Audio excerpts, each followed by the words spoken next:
Hello student, welcome back to question number 12. A man received rupees 60 for the first week. If the earn rupees 3 extra every following week, how much does he earn why the 20 week? Question ने कहा कि पहला जो terms है यानी कि जो पहले वीक में पैसे मिले वो 60 मिले। चलिए जैसे जैसे क्वेश्चन ने कहा हम यहाँ लिख लेते हैं। क्वेश्चन ने कहा कि पहले वीक में 60 रुपए मिले और नेक्स्ट वीक में उससे प्लस 3 होता चला गया, मतलब 3 एक्स्ट्रा मिले 63। और अब आगे वाले नेक्स्ट वीक में फिर 3 ऐड होता चला गया 63। फिर क्या कहा कि आगे वाले फिर से जो नेक्स्ट वीक आया फिर 3 ऐड होता चला गया 69। और कहां तक जाना है, ऐसे हमें T20 मतलब 20 टर्म्स तक जाना है। कहां तक जाना है? 20 वीक तक जाना है, T20 तक चलना है। अब T20 यहां पे हम खेलेंगे तो देखिए, अब इस बात से जो इसने क्वेश्चन ने कहा कि पहले वीक में 60 मिले, अगले वीक में 3 रुपए ज्यादा मिल रहे हैं, फिर उससे अगले वीक में फिर 3 रुपए ज्यादा, फिर अगले वीक में फिर 3 रुपए ज्यादा, और कहां तक 20 वीक तक गए हैं। 20 वीक का ऐसे ही चलना है और कहां तक का सम बताना है, 20 वीक का बताना है। अब क्या बेटा, इस चीज को देखते हुए एक चीज समझ में नहीं आ रही है कि ये जो सम है, ये जो सीरीज है, क्या ये अर्थमेटिक सीरीज नहीं दिख रही है? अगर इसको मैं ध्यान से सुनूं तो ये वाली जो सीरीज है, क्या ये अर्थमेटिक सीरीज नहीं दिख रही है आपको? तो आप देखोगे हाँ ये अर्थमेटिक सीरीज है। अर्थमेटिक सीरीज है कि नहीं?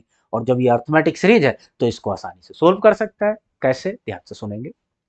अर्थमेटिक सीरीज का कोई भी हमारे पास एवरेज निकालते हैं। अर्थमेटिक सीरीज का जो एवरेज निकालते हैं वो निकालते हैं बेटा पहला टर्म्स और लास्ट का टर्म डिवाइड बाई 2, ये निकालते हैं अर्थमेटिक सीरीज का क्या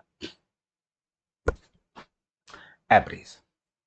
और अर्थमेटिक सीरीज का अब ये मेरे पास एवरेज है और नंबर ऑफ टर्म्स भी पता है, तो सम कैसे निकालता हूं मैं?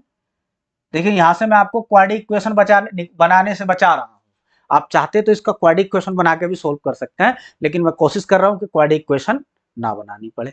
देखिए तो जो अगर मैं इसका सम निकालूं तो सम कैसे निकालते हैं बेटा? Average into N. सम कैसे निकालते हैं? एवरेज इंटू एन, जो भी एवरेज मेरा आया हो, और एन वो आपको पता है कि हम सम निकालते हैं। चलिए यहां पर मुझे अब वैल्यू निकालना स्टार्ट करते हैं। देखिए यहां पर पहला टर्म्स a इक्वल टू पहला टर्म्स मान लेता हूं, जो मुझे सबसे पहले क्या दे रखा है 60। डी मुझे ऑलरेडी पता है। डी कितना दे रखा है? डी दे रखा है मेरे पास यहां पर 3। अब मुझे क्या पता करना है? 20 वाला टर्म्स पता करना है। कौन सा वाला टर्म्स पता करना है? 20 जो टर्म्स है ना वो पता करना है। कौन सा टर्म्स होगा बेटा? 20। तो अब 20 टर्म्स पता कर लेते हैं क्या होगा। अब देखिए 20 टर्म्स, जो 20वां टर्म्स होगा, अगर मैं इस सीरीज को ऐसे मानना स्टार्ट करूं कि पहला टर्म्स ए प्लस और सब में इतने इतने का डिफरेंस होता चला जा रहा है, तो 20 टर्म्स आ जाएगा 90D। कितना आ जाएगा बेटा? 90D। और 90D बार ऐड करने के बाद जो मेरे पास आ जाएगा वो कौन सा टर्म्स आ जाएगा बेटा? 20 वाला टर्म्स आ जाएगा। तो ए कितना दे रखा है? 60 प्लस, अब यहां पर 90D की मैं बात करूं तो 90D, डी कितना दे रखा है? 3, तो यहां से कितना आ जाएगा? 9 इंटू 3, ये आ गया। तो मेरे पास सब ये टर्म्स है और इसको अगर आप देखेंगे यहां पर तो आपके पास वैल्यू आ जाएगी। कैसे? 57 और 60 को ऐड करेंगे, 57 और 60 को ऐड किया तो 7, और यहां से कितना आ गया? 11।